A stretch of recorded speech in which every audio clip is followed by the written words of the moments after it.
Let's go Broncos! We have some important updates to share with you. Things are busy behind the scenes, and I'll tell you all about it. I'll tell you everything that's been going on. But first, make sure you've already hit the like button if you've been a Denver Broncos fan for over 20 years. It's great to see old fans here, some of whom were at the Broncos' first game. You're a role model for the new generation. If possible, write something like this: the Denver Broncos live in my heart. The Denver Broncos' search for their Joker weapon under Sean Payton has taken center stage this offseason. Payton himself has emphasized the importance of this versatile playmaker, a player who can be deployed at multiple positions to create mismatches, much like he did in New Orleans with Reggie Bush, Darren Sproles, and Jimmy Graham. The big question now is, who will that guy be for Denver? Will they find him in the draft? Could a hidden gem already be on the roster? And most importantly, should the Broncos invest a high draft pick to secure that role? A critical conversation has recently unfolded, with ESPN analyst Dan Orlovsky arguing that a young quarterback's best friend in that role would be a tight end, while Broncos legend Terrell Davis countered that a running back would be the ideal fit. With the 2024 NFL draft approaching, the Broncos have several potential targets who could fill that Joker role. But is it worth spending a premium pick on one of them? Let's dive into the top names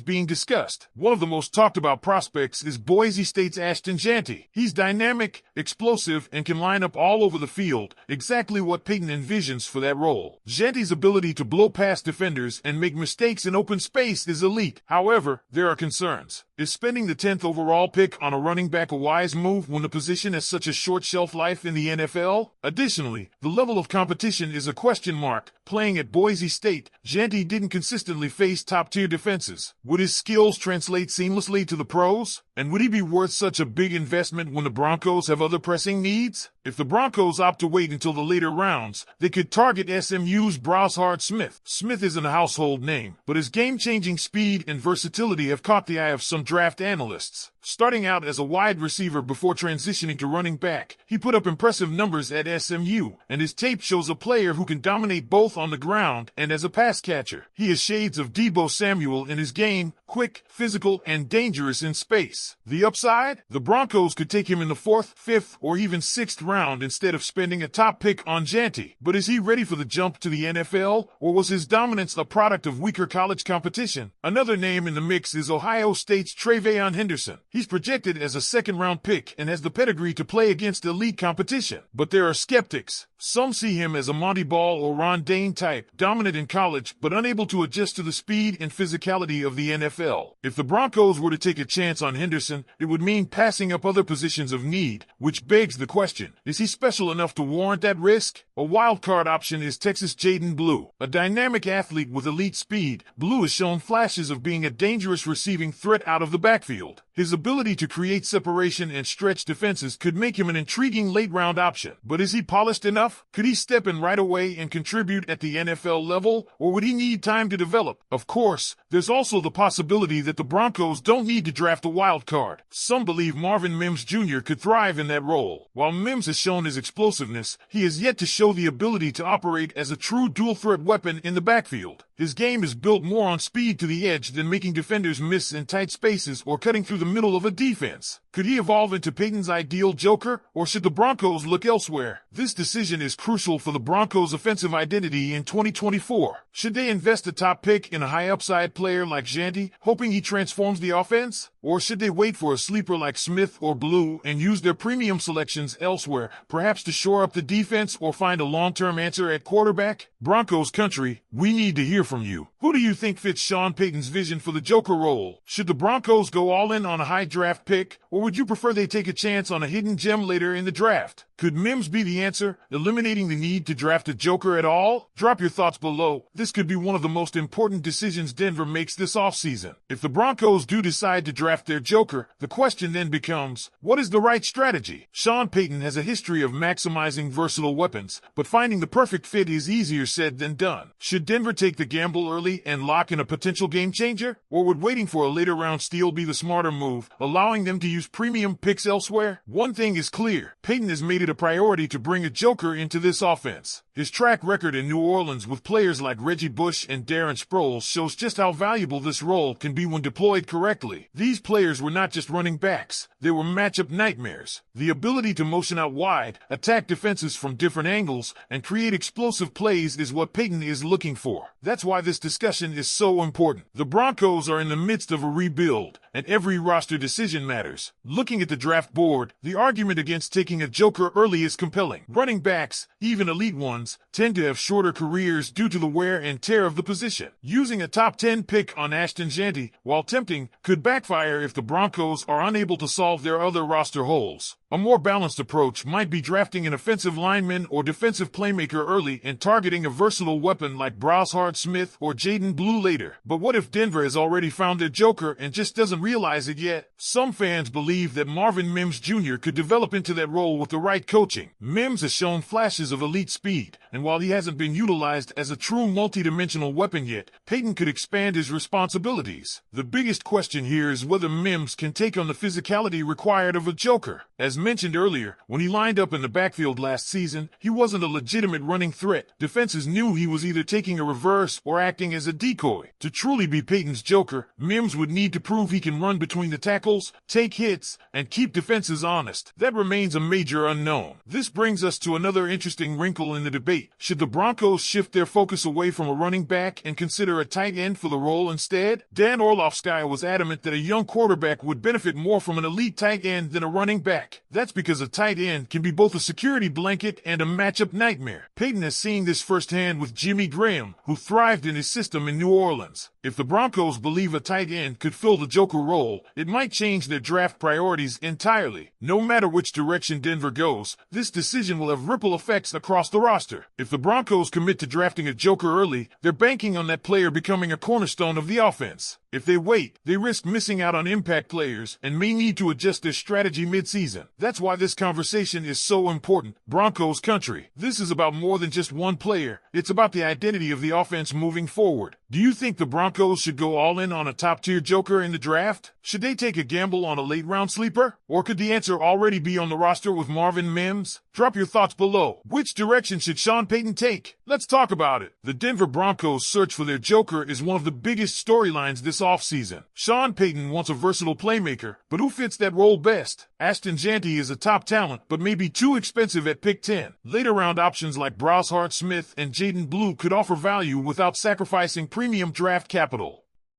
Some believe Marvin Mims Jr. could develop into that role, though questions remain about his ability to run between the tackles. Should the Broncos prioritize a running back or consider a tight end instead? Payton's history with Jimmy Graham suggests a T could be just as valuable. This decision will shape Denver's offense for years.